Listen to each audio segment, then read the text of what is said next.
If you don't know the Kia lineup of cars like I didn't, and someone was to ask you, what is UVO intelligence or UVO intelligence? You wouldn't be blamed for thinking maybe it's some sort of incredible AI that'll transform my car into a robot and help me save the planet, or maybe that's just my overactive imagination. It's something far less exciting, but nonetheless very useful. UVO Intelligence is an app on your smartphone that allows you to control your car. Multiple models from Kia have this feature, but in an EV, there are some specific things that relate to electric cars that I find really useful, especially if you don't have an intelligent charger at your house.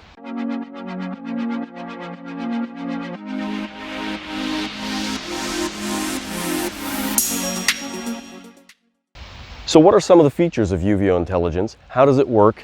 And how does it apply to an electric car? I looked all over YouTube to try and find some videos that explained or showed how it worked and what to do, how to activate it, and I couldn't really find anything current, and specifically couldn't find anything about electric cars. What's important to know about the Kia Niro EV, in my particular case, having purchased it in early May, the servers at Kia Canada didn't even have the information for my car in them. There was no way to just click on the dash and activate it. I actually had to call in and get it to be activated in the servers before I could actually use the service in my car. So hopefully I'll be able to help you out by showing you some quick tips and tricks and how you have to activate it. As I just mentioned, when I first got my car, UVO Intelligence wasn't activated because the Kia servers didn't have the information. So what happened is I tapped on all menus, UVO settings, and I found this phone number was actually in a large pop-up in the center of the screen.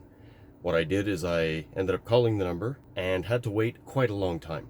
Once I did reach someone, they were able to ask me for the information that they needed to set it up in the Kia servers. They asked me for the vehicle identification number, which you can find on your registration, and they also asked me for the modem information. When you tap on modem information, you get your SIM number and the IMEI. Now, this is exactly like a cell phone because the car has a cell phone integrated for the remote services to work. Kia Canada told me it would take up to 2 weeks and I would receive an email or a phone call to let me know. But a couple days after having called in, I actually received a pop-up notification on the screen that said that my services were active. So I immediately pulled over, followed up with the activation of the services. Clicking the back button to verify that it is active, click on a status, and you'll see that it's enrolled. Once UVO services are set up in the car with Kia Canada, then it's just a question of going to the myuvo.ca website and completing the setup process. And here's a really quick view of how you do that. Start by using your preferred web browser and head over to the myuvo.ca website. On the myuvo.ca webpage, click on the register link at the bottom.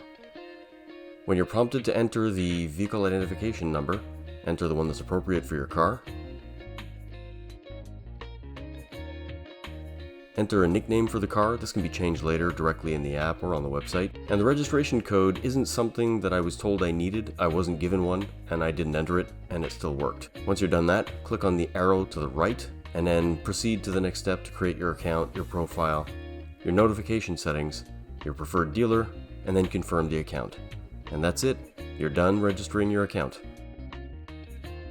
Now that your car is registered in the Kia servers and that you've created your account, all that's left is to install the app on your cell phone and log in. I use Android, so in this case we're going to be showing you how to do it with the Play Store. When you go into Play Store, search for UVO Intelligence and install the UVO Kia Canada app. Once it's installed, you should have this icon on your desktop. The first time you open the app, it's going to ask you to log in with your username and password. This is the email address and the password you entered on the myuvo.ca website. Mine is already logged in, so this is the page that you get once you get into the app. The first thing we'll look at is the vehicle status in the upper right hand side of the screen. When you tap on vehicle status, it shows you the current state of your car with the last time it updated in terms of information from the Kia servers. In this particular case, you can see the status of my car at 56% battery, which gives me about 240 kilometers according to the Guessimeter. The time it'll take to charge the battery from the current status, so 21.5 hours on a standard 110 outlet, and 3 hours 55 minutes on the level 2 charger. You can also see in the box on the left, the box is green, meaning that my doors are locked, and the doors are green, so that means that they're all closed as well. Ignition status, door status, and climate status are shown here, plus the last time it was updated. If you wanted to refresh the information, you can click on the refresh icon, the circled arrow at the top right, and it'll communicate with the car via the Kia servers and get the latest information. When you're done with this window, just tap on the X in the top right. When you tap on climate settings, it brings up a new window that brings up some of the last information, but also shows you the current status of the climate control at the top, and shows you the favorites that you might have saved previously. In your case, you won't have any. So when you want to add one, you have to click on Custom.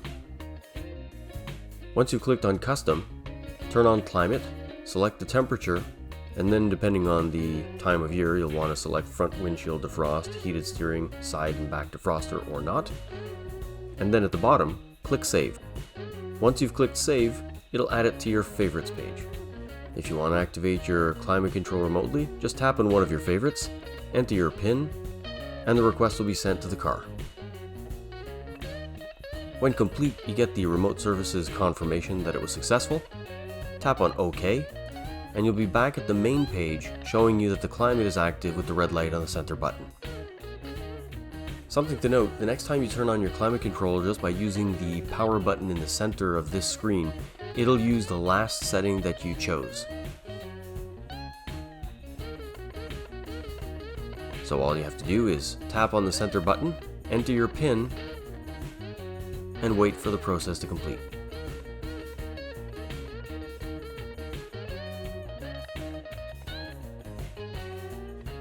If you want to stop the HVAC, click on Climate Settings.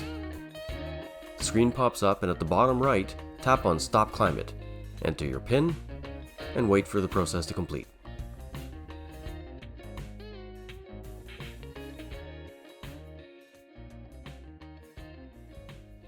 Next is the charge icon in the bottom left.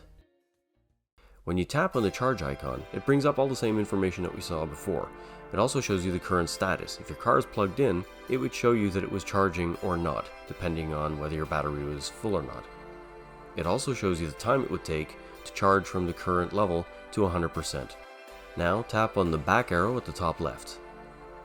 The target state of charge icon on the bottom right is what you want to set to determine what's the maximum level your battery will charge to when it's plugged in and charging on both DC fast charge and AC charging. At home, I configure mine to charge to 90% because I don't really have a need to charge to 100%. This is better for the battery, and if ever I go on a long trip, I can just change it here before and then let it charge to 100%. For DC fast charging, you generally don't want to charge above 80% for a couple reasons. One is because it'll take a long time to charge that last 20%, meaning that's going to cost you more money for no valid reason. And the other point is somebody else may need the charger more than you. If you're at 80%, if let's say a Nissan Leaf comes by with a small battery pack, you'll probably need to charge it in a much more urgent fashion than you do. If you want to adjust the levels, all you have to do is click on the plus or minus icons beside the percentages. Now what if you don't have a smart charger at home and you want to determine when your car charges? You can use the schedule icon on the left side of the screen. Not only can you choose when the car charges in either off-peak or peak hours by using Intelligent Charge, but you can also determine the climate schedule. When you turn the schedule on, you have two schedules you can set. In my case, I set Monday, Tuesday, Wednesday, and Friday for 5:10 a.m., and I set Thursday to 5:20 a.m.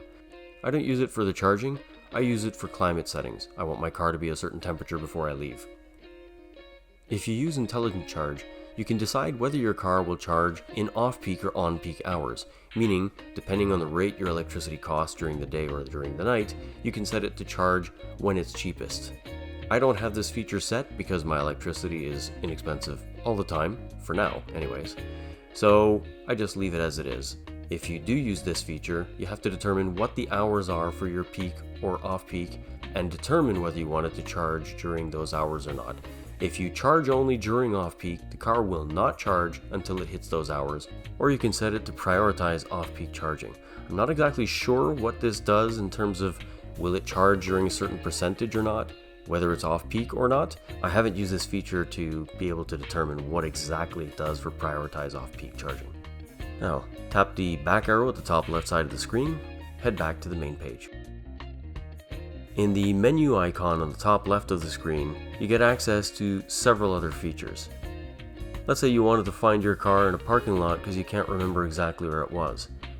You can select the Find My Car, enter your PIN, and find your car wherever it's been parked.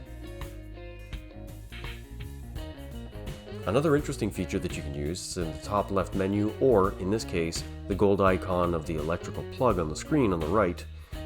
It'll find a charging station that's closest to you. This isn't the most reliable solution because I doubt that it's very up to date. There are much better apps out there like PlugShare and ChargeHub that'll be more convenient to use on a daily basis. Returning to the menu on the top left side of the screen, a couple options that are interesting. If you have more than one Kia vehicle with UVO intelligence, you can choose the select vehicle option and then go from one car to another to control them individually. And another interesting feature is the vehicle status. In my case, there's nothing wrong with my car because, well, it's brand new. But at the bottom, there's a monthly health report, which I've set to show up on the 1st of every month. It shows you the number of kilometers at that date, as well as the health of the car in general. If you wanted to see your driving information for that period, this is pretty cool because it shows you a whole bunch of information based on the consumption for electricity and the driving time, etc.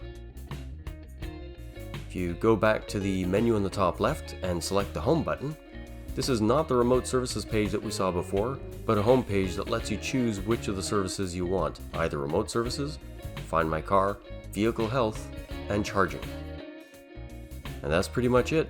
You can explore more on your own when you get your car and connect it to the UVO Intelligence app. If you found this video useful and you liked it, please click the thumbs up button. To make sure to never miss a video in the future, please click the subscribe button and the notification bell. And if you have any questions, comments, or suggestions for future videos, please put them in the comment section below. And as always, thanks for watching.